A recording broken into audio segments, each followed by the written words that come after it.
여러분들도 아실 겁니다. 오늘날 우리가 읽는 성경은 원본에서 번역한 게 아니라는 것을요.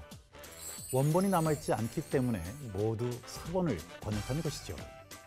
신약 성경의 경우에는 현재까지 가장 오래된 성경이라고 해야 대략 200년 전에 만들어진 사본이 고작입니다. 그나마 신약 성경 전체가 고스란히 보존된 게 아니고 한두 개 정도의 조각들이 남아있을 따름이지요. 이렇게 나중에 제작된 사본들은 엄격한 학문적 검증 과정을 거쳐서 신빙성을 확인했습니다.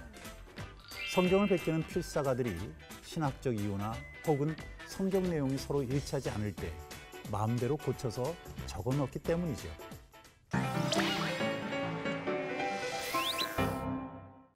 어떤 이들은 성경의 원본을 찾기만 하면 그런 오류를 단번에 해소할 수 있다 이렇게 믿습니다. 사도 바울이 아시아의 여러 지역에 있는 교회들이 보낸 편지나 예수님의 삶을 묘사한 마가의 생생한 글을 두 눈으로 직접 확인만 할 수 있다면 더할 나위가 없겠지요. 사실 성경의 원본이 어느 날 갑자기 모습을 드러내는 것도 불가능한 일은 아닙니다. 1945년에 이집트의 남부 지역에서 발견된 도마복음서나 1947년에 사해사본이 발견된 것처럼 말입니다. 하지만 성경의 원본이 발견되었다고 해서 모든 문제가 해결되지는 않습니다. 성경을 읽을 때 가장 큰 골칫거리는 성경시대의 글쓰기 방식이 요즘과 전혀 다르다는 것입니다. 바울을 비롯해서 성경의 여러 저자들은 낱말과 낱말은 물론이고 문장과 문장 그리고 더 나아가서 문단과 문단 사이를 전혀 구분하지 않았기 때문이죠. 그러니 마침표라든지 쉼표와 같은 기본적인 부호를 사용하는 법이 없었을 겁니다.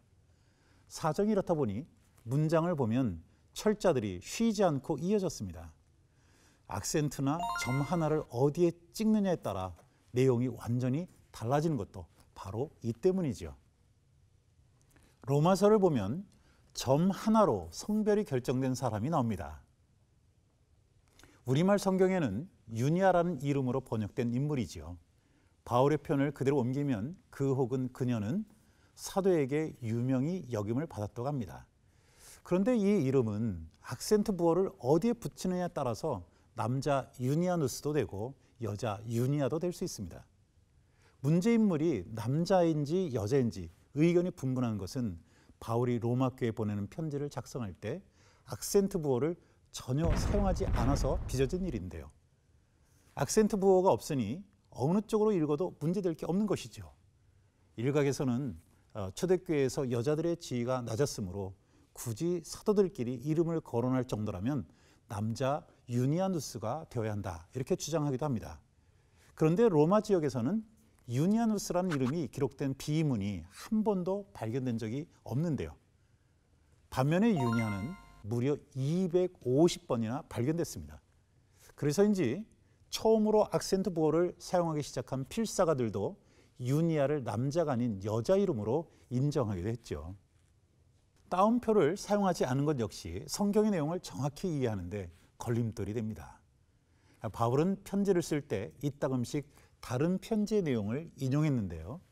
그런데 따옴표를 사용하지 않다 보니까 그것이 바울의 글인지 아니면 그가 다른 사람의 글을 인용한 것인지 구분이 쉽지가 않습니다. 그로 인해서 글의 내용을 이해하는데 혼란을 일으키기도 했죠. 잠시 바울이 고린도 교회에 보낸 첫 번째 편지의 내용을 살펴보겠습니다. 너희가 쓴 문제에 대해 말하면 남자가 여자를 가까이 아니함이 좋으나, 이 구절에는 남자가 여자를 가까이 아니함이 좋으나 라는 표현이 바울의 생각인지 아니면 고린도 교인들의 의견인지 분명하지 않습니다. 한글 성경은 그것을 바울의 말로 간주하고 그 다음 구절과 직접 연결해 번역했기 때문이죠. 이것은 우리말 표준 새번역이나 흠정역 성경의 경우도 마찬가지입니다. 여러분이 적어보낸 문제에 관해 말하겠습니다. 남자는 여자를 가까이 하지 않는 것이 좋습니다. 너희가 내게 적어보낸 문제들에 관해서는 이렇다. 남자는 여자를 만지지 않는 것이 좋다. 하지만 달리 번역하는 성경들도 있습니다. 그 가운데 한 가지만 소개하면 다음과 같은데요. 여러분이 적어보낸 문제들에 대해서는 이렇습니다. 여러분은 이렇게 말합니다. 남자는 여자와 관계를 가지지 않는 것이 좋습니다. 이 번역을 따르면 남자가 여자를 가까이 하지 않는 것이 좋다고 생각하는 게 바울이 아니라 고린도 교회 교인들이라는 겁니다. 이처럼 바울이 편지를 쓰면서 따옴표를 사용하지 않았기 때문에 성경의 본문만으로는 어느 쪽이 바울의 생각을 정확하게 표현한 것인지 분간하기가 매우 어렵습니다. 오늘날 우리가 사용하는 성경의 장을 최초로 구분한 인물은 캔터베리 주교 스티븐 랭턴인데요. 랭턴은 파리에서 라틴어로 번역된 불가타역 성경을 출판하면서 역사상 최초로 구약 성경의 장과 절을 숫자로 표시했죠. 뿐만 아니라 랭턴 주교가 구약 성경에 붙인 장과 절의 숫자들은 히브리어 구약 성경에도 거의 대부분 그대로 적용되었는데요. 그가 최초로 성경의 장을 구분하자 도미니크 수도의 소속 휴고 추기경이 1238년에 성경 색인에 그것을 처음으로 이용했고 이후로 널리 퍼져나갔습니다.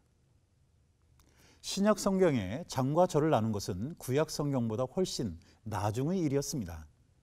신약의 장과 절을 처음으로 구분한 인물은 프랑스 국왕 프랑스와 1세의 인쇄공을 지닌 로베르 에티엔느였는데요.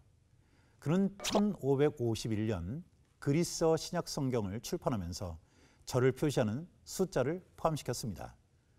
전해지는 이야기에 따르면 에티엔느는 말을 타고 가면서까지 절을 표시할 정도로 그 일에 심취했다고 하죠. 그래서 성경을 보다 보면 가끔씩 절의 구분이 어색하기도 한데 그것은 에티엔느가 타고 가던 말이 길에 솟은 돌과 부딪히는 순간 흔들려서 잘못 표시를 한 데 따른 오류라고 합니다.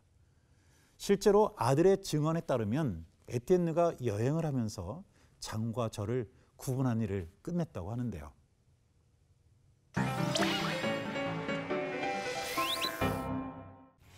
성경은 하나님의 말씀입니다. 하지만 그것을 기록한 것은 바로 사람들이지요. 실제로 원본은 남아있지 않고 수천 년의 역사 가운데 다양한 사본들이 우리에게 전해져 왔습니다. 때문에 성경을 문자적으로 해석하기보다는 하나님이 말씀을 통해 우리에게 주시는 그런 진리의 핵심과 정신을 올바로 받아 실천하는 것, 그것이 바로 우리의 올바른 태도가 아닐까요?